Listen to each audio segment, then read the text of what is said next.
We need to do that again, and we need to grow this movement into a movement to enshrining the neutrality in the Constitution. Thank you very much. Thanks very much, Marlene. So our next speaker is David Rafter, who's speaking representing STOP and AFRI.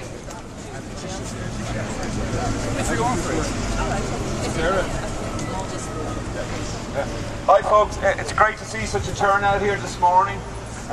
We've got to keep at this, but it's very important that we are here to denounce the notion, the sham of this referendum, of this conference, which is completely anti-democratic. And we're here to say people need to have a say in this process. We want our voice to be heard, and now our voice is being heard here today, but it won't be heard inside the doors, maybe.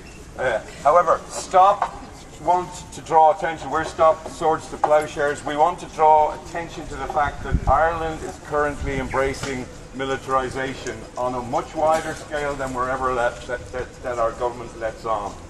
Our government has decided that they want a slice of the cake, and they want money that is available in Europe from the European Defence Fund for the manufacturing, development and research into armaments.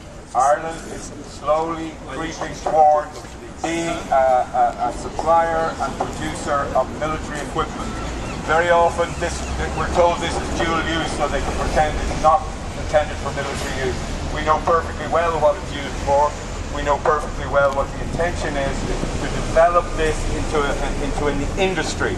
Already arms industry accounts for more exports in this country than beef, and that's the way we're heading. It's only going in one direction. We need to be aware that the arms industry is happening in this country, in Northern Ireland and here in the South. We need to stand up and make it very clear. We do not want to be arms manufacturers and exporters. That's not what this country is about. We have a lot of other things that we can offer, and we want those things to be on the table and available to people. It's not about making weapons. We were told many years ago what non-lethal weapons are. Do you remember that phrase? And we're told that non-lethal weapons are being manufactured in this country. Non-lethal weapons include plastic and rubber bullets that killed many, many people during the conflict and the troubles in Northern Ireland. That's non-lethal. Tear gas, all this sort of stuff. That's being made here now. It's been exported. Arms have been found in many places in the world that have connection back to this country.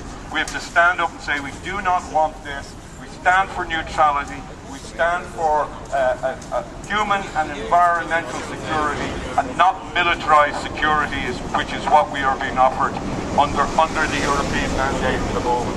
So let's continue our voice against this. We don't want any arms industry in this country, and we want to be an active voice for peace in the world. Thanks a lot, folks.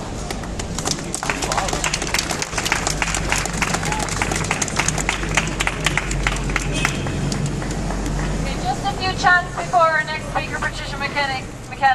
No to war! No to NATO! No to war! No to NATO! No to war! No to NATO! No to war! No to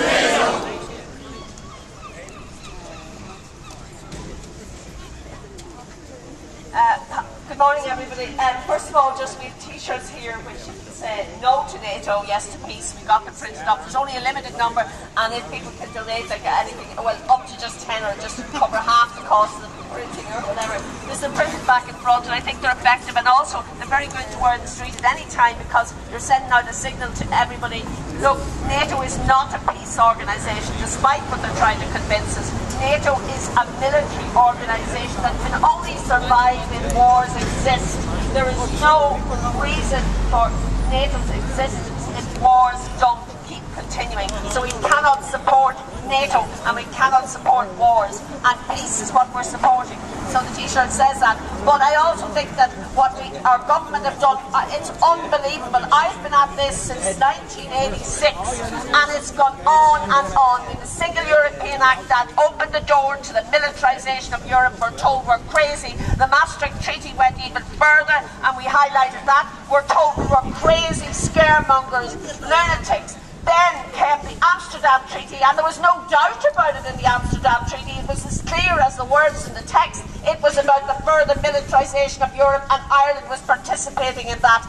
Then came the Nice Treaty, and in the Nice Treaty, people started to cop on, and in the first referendum, don't forget we had 2 referendums, in the first referendum we said, no, we will not accept this treaty. It is drawing Ireland into military cooperation with NATO, the Western European Union, which it was then, and with the military arms race. And we said no. And what did the government do? They forced us to vote again. And one of the so-called kind of changes, they said, which wasn't a change, there was not one comma changed in that text of that treaty. We were told to vote on it again. And when we voted on it again, we were told, oh, you have this now, you've got this triple lock. The triple lock was something that was basically dreamt up as a way of getting people to vote in favour of the Nice Treaty second time around without one single change. And now that triple lock, despite the fact that it's far from what we would want, we want a heck of a lot more. We want neutrality enshrined in the Constitution in a way that overrides our obligations to the EU, because don't forget, we're the only country in Europe that has enshrined the EU treaties into our Constitution in such a way that they override anything within our Constitution, and we need that changed. And then we had the Lisbon Treaty. Again, we said no, because the Lisbon Treaty is basically a treaty which means it can change itself and the government do not have to come back to us again. And we said no. What happened? We were forced and bullied again to vote to accept it. That is the kind of democracy that we're living in here, and it is the democracy of the European Union, don't forget, because very few countries have voted on the militarisation of Europe. Very few people throughout Europe are even aware of how far the military project has gone.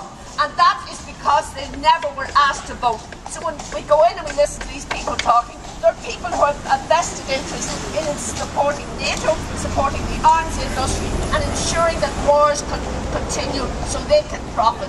And it has to stop.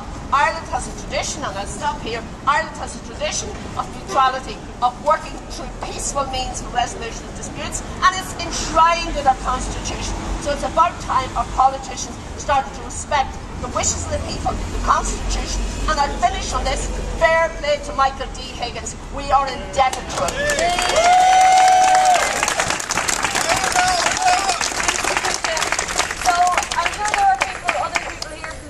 Anti-war groups that I haven't seen yet, so if you want to say anything, come up to me. Our next speaker is Councillor Micheál McDonagh.